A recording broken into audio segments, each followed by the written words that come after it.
नहीं ओडिशा आपण देखा गले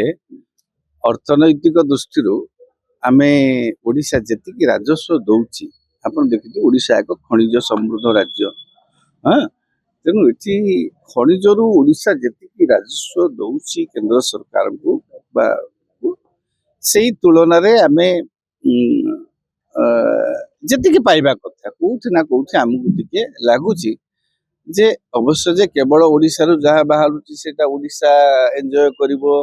अन्य राज्यर मध्य उत्तरदायित्व केंद्र सरकार अच्छे आम अस्वीकार करूनु किंतु ताहेले भी केंद्र निहाती भाव में ओडिशा प्रति आउ टिके अधिक